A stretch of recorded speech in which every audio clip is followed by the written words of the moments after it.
everybody, welcome back to Harris Family Adventures. All right, we are on to Reese's favorite day of our whole vacation. So this was our second full day in Rome. So if you watched the last video, you know we've already had one full day in Rome where we were able to go to the Vatican Museum, we were able to see some piazzas and some fountains. So this is our other full day in Rome. So we got down to the lobby at our hotel at 8:05 because I thought we were supposed to be down there at 8:10, but it wasn't until 8:20. So we traveled with Gate 1. If you travel with Gate 1, each day your tour manager is going to post kind of the day's events, and then also towards the evening they'll post the next day's events. What I would suggest is to take a picture of that, because we'd look at it and we'd be like, oh, okay, but every day is a little bit different. So what I would suggest is when you look at the next day's schedule, take a picture of it. So when you're up in your room and you're like, what time do we need to have our bags out? Or what time do we need to be in the lobby? You'll know. So we had some time to kill, and I'll put a picture of Reese here. Again, this was our last full day before we traveled home, and you were kind of tired. Yeah. Very tired. I knew the Colosseum was what he was most looking forward to. So when I was waking him up, I was like, it's Colosseum day. But again, as if you've watched, you know it was really hot. So lots of hot days in a row. He was really tired, but we powered through. So then we walked to the Colosseum. So we stayed at a Star Hotel's Metropoli, and we were able to walk to the Colosseum. We had the same Roman tour guide as the day before, Paolo. He was great. He met us at the hotel. We put our whispers on, our radios on, and literally as soon as we left, he started talking because, as Francesca, our Gate 1 tour manager, said, every 2 feet in Rome, there's something historic. They were also very good, him and our Gate 1 travel agent, Francesca, at making sure we all made it across the streets. If you've heard, crossing Roman streets can be a little bit dicey. Actually, we didn't have problems with it. We didn't cross many streets. Yeah, I had read something that said, like, make eye contact with the drivers and just go, and that's what I did. I also read if you can find a priest or a nun to cross with, to do that, but we didn't ever see that. So actually, first we went to the Forum. Now, I will say this, as we got closer to the Forum, like, he reminded me of my dad. He was a little bit older. I think he was maybe from a cruise ship or something. I don't know. He had a Royal Caribbean hat on, and he had his paper on, and he was ready for a day of sightseeing, and he had not been able to find his tour. So just make sure if you're getting any kind of tour for the Forum or the Colosseum, you're very clear about where to meet, because we saw a couple people who were confused, and Paulo said that tends to happen sometimes. He said it's kind of often. Yeah, he says kind of often. So just make sure whether you do a Gate 1 trip or you're just going to Rome on your own and just arrange a travel guide for 1 or 2 sites, make sure you're very clear about where to meet them, because there seemed to be a lot of confusion about that. But we got to the Forum about 8:30, and again, we left our hotel around 8:20, so it's not that long of a walk, and we didn't walk like super fast. So the hotel was in a great location for that. Here's what I will say about the Forum, and I'll start throwing up pictures. We have tons and tons of pictures, is make sure you have a guided tour guide. There was probably only 5 or 6 groups we saw that early in the morning, and Paolo said that's why we go that early, so it's not as crowded.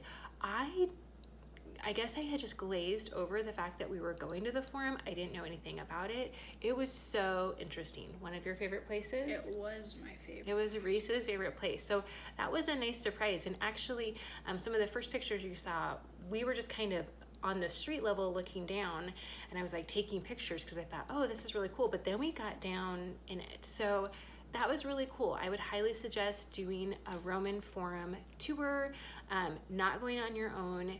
There were a couple of signs, but really there's not many signs. So if we would have just gone, like if we would have stumbled across it, well, A, you do need tickets, but if we would have just gone, there wouldn't have been anything. Because like just behind a random rock is where Julius Caesar got cremated. Is where Julius Caesar was cremated. And we wouldn't have necessarily known that. There was no signage about that. So you definitely want some kind of tour guide if you go to the Roman Forum, which we would highly recommend going to the Roman Forum. It is right next to the Colosseum, so then we trekked onto the Colosseum. At this point, it's probably about 10, and it was already very hot. I did keep thinking about some family members that I know that like to travel.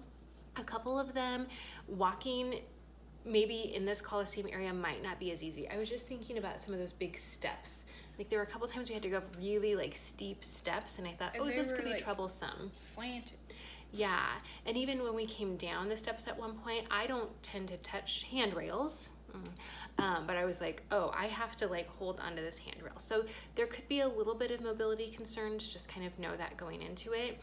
Again, we had Paolo with us. This place was very crowded. So we were there pretty early, early-ish, 10, and it was very, very crowded. He also warned us, well, a couple of things. There's bathrooms right when we come in, and he was like, go, go, go, go, go, like literally in that voice. I was so glad we did. I went in, I was the first person that had to like stand in line, but by the time I came out, there was this super long line, so hit those bathrooms early. And also he warned us that it used to be for places that you had to pay to enter, pickpockets weren't very common, but they've realized like pickpockets are seeing that as an investment. Like I'll pay the entrance price because there's so many people and they're so distracted and they're taking so many pictures that this is a great place to pickpocket. So again, if you watch previous videos, I had a little money bag. It wasn't one that strapped around my waist. I just wore it kind of crossbody and I could just keep my hand on it. But again, it was one of those places like the Vatican where he had said, we're not really gonna stop very long, like just take pictures as you go. But in those really, really highly popular places to take pictures, very much be on guard because those are where the pickpockets really hang out. So here's the bummer part, and I've said this to people who have asked me, like, how was your trip? I will never go back to Italy in the summer, and this really drove that point home because Reese had looked so forward to the Colosseum. Like we knew Friday, like the last big sight that we were gonna see was the Colosseum, and Reese was so excited about it. But it was so hot that I actually didn't get as much. I don't really think I got the full Colosseum experience. I didn't learn as much because my mind was focused on finding places in the shade for him to stand, for us to stay cool. And so, yeah, it was great. I was glad we went. We can say we've been there. It's really cool. We've now watched some other like TV shows. Love that Medici show. And it's cool when you can see the Colosseum and you're like, I've been there, but I would really like to go back when it's cooler. And I think I would absorb so much more information because I wasn't trying to survive. So there's that. Then after that, they offered another optional tour. So the day before we had taken them up on the optional tour, it was $49 a person for the Piazzas and Fountains of Rome. And I still think it was a good deal. This one was like the underground of Rome. And I think it would have been really interesting. I think people who went on it really liked it. There were only 18 of us at that point left on the tour because there was only people who had done the 9-day tour. A lot of people had done the 8-day tour. And there was one other couple, and Reese and I, that didn't do that optional tour in the afternoon. I believe that one was $75 a person. I know it was more expensive. So that was an option. Again, we could buy that like the second or third day that we were there. I may have even been able to buy it up till that moment, but we decided to pass on that optional tour and we were gonna walk back to the hotel. This is where, oh my gosh, Francesca walked with us. And again, at this point it's probably noon, it's quite warm outside. And she walked with us probably halfway back to the hotel just to kind of get us on the right track. She was pointing out different places to like eat and shops and that kind of thing. Then she had to walk back to the Colosseum to meet the tour group because they were having a little bit of time on their own, to meet them, to take them on their tour, and then eventually walk with them back to the hotel. So she didn't have to do that. She could have just said, it's that way. She'd given us a map, but it was really nice of her to do that. So she walked us about halfway.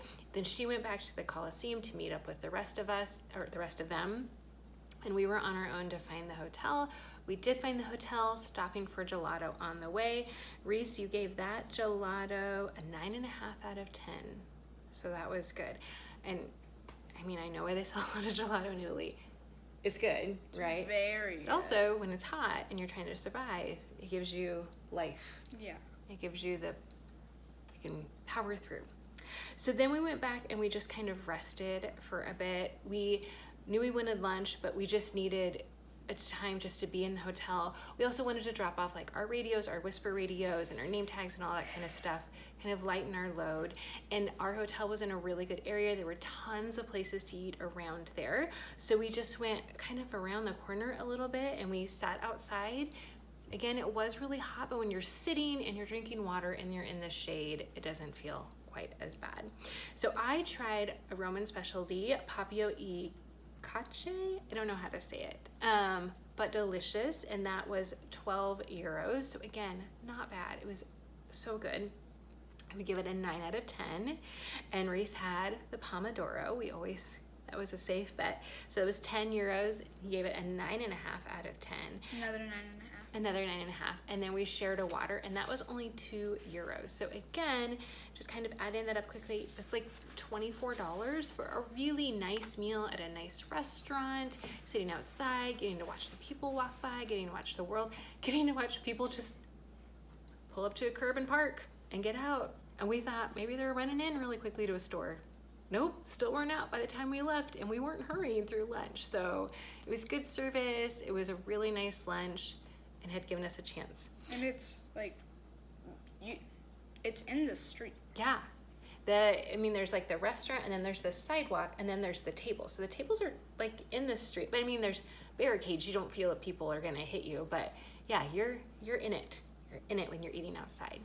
Then we found one of those little snack candy shops I talked about before. There was tons of them. They're very narrow, just full with snacks. And we got our favorite, barbecue Doritos. And we got some soda. We also bought the beachy candies. We had liked them so much. We wanted to get some for my mother-in-law as her gift from Italy. So we just did a little bit of shopping like that, kind of looked in some stores. Then we went back to the hotel to rest some more. I actually took a nap. It was glorious. They had kind of a walk-in closet type of thing. So Reese being so kind, because he was watching some YouTube on his computer. So he went into the closet and just sat in there. And so I could have it kind of quiet. I didn't ask him to do that. He did that on his own. It was cozy in there. It was cozy, and it was just nice. Again, as I talked about previously, it is tricky, that balance between, we're in Rome. We're only going to be in Italy for like 24 more hours. We should do it all. But also, it feels like 100 degrees outside, and are we really going to enjoy it? So we took that afternoon just to kind of rest. That night, we were going to have last dinner all together as a group. So we got back on the bus. We did have to walk probably 2 blocks to get the bus. The bus getting down our hotel street had done it once. It was never going to do it again. So we got back on the bus after a short little walk, and we actually took a longer way to get to dinner, and Francesca's still a wealth of information. Even though she wasn't our Roman tour guide, she had so much information about all of the different buildings that we were driving by, and this and that and this and that. It was so fun. Quick note about the city-specific tour guides is that often at the end, there is kind of an expectation that you tip them. So it's good to have some euros on hand. They don't keep track if you they're not like, you tipped them, you didn't. There was one tour guide, I think it was I don't remember who it was. I didn't have any euros at that moment on me. I think I had like a 20. And so we didn't tip them, but just kind of know that going into it. I think for a day, probably most people were tipping 5 to 10. I know Paulo, we tipped a little bit more because we'd had him for 2 days. So just kind of keeping that in mind. Oh, I think it was Paulo. The first day I didn't tip him because I didn't have any euros, but I also knew we were going to see him the next day. So just kind of knowing that, keep that in mind. Anyway, back to our Gate 1 tour guide. So Francesca was with us on the bus. So we drove to a place, and it's like dinner and a show kind of thing, or it wasn't a show, it was singing. And so we just took a couple of pictures. It was very crowded. Thinking about where I may have contracted COVID, there's a couple places. That may have been one. It was very crowded. So we started with an eggplant parmesan, which I didn't think I would like, because I tried it when I was like 15 and I didn't like it. I really liked it. It was delicious. And I got to eat most of his because he didn't like it. So I gave it a 9 out of 10. You gave it a 2 out of 10, but I thought it was really good. And then our second course was a risotto. Now I like risotto. This was a mushroom risotto. I'm not a huge mushroom fan, but this risotto, and it was consensus at our table. We were at a table of 6, so we had a family of 4 with us from the Gate 1 tour. None of us liked it. It was very crunchy almost. I don't know. It was not good. So that was a 1 out of 10. And with each course, I should mention, they had a male singer and a female singer. So they would come out, usually each would sing a song, and they would sing a song together. They did bring out bread. And again, we like bread. Not Tuscan bread. Yeah, this was a 1 out of 10. And then they took Reese's plate, and then they didn't ever bring him a new one. And so he didn't have a plate for like the main course, but that was fine. I wasn't going to eat it anyway. Yes, so they brought out, and they were serving it to us, some kind of meat. It looked like a roast beef kind of thing, and potatoes. And so I had said, oh, no meat, please. They gave me some potatoes, and we shared them. So that was a 5 out of 10. And then finally there was a tiramisu. Now, I don't like coffee, so tiramisu isn't my jam. But what was nice about this one, it was like frozen, and so like the cream layers that didn't taste like coffee, you were able to very easily kind of dig those out, and that was good. So that was kind of the saving grace. We gave that a 3 out of 10. So the dinner wasn't great. But none of the food that we had was that good. And I think I would have preferred probably just to have dinner on our own that night. We could eat when we went to all that kind of thing. It's not as long and drawn out, because honestly, our time I would rather spend walking around and seeing sights than sitting in a restaurant. But a lot of people had a lot of fun. So there you go. And I do think, I mean, if I would have decided we didn't want to do dinner, I think I could have just told Francesca, like, we're not coming, just to kind of let her know. But anyway, we got back by 9, and this is where I did tell Francesca, because the whole group was going back to the hotel, but we had found that gelato spot 2 days before on our first night in Rome. And so I just said, oh, Francesca, we're going to gelato. I just didn't want them to get back to the hotel and be like, where are Heather and Reese? And so she waved us goodbye, and we walked down and we got some gelato, and then we walked back to the hotel and we went to bed. So that was our last full day in Italy. We have 2 more videos coming up. So we're going to talk about our travel day coming back, and then we'll talk about our favorites, our favorite food, our favorite day, our favorite places to see, and all of those things. So subscribe if you want to see those. If you have any questions, go ahead and leave them down below. And if they are for Reese, go ahead and make sure that you put this one is for Reese. Bye.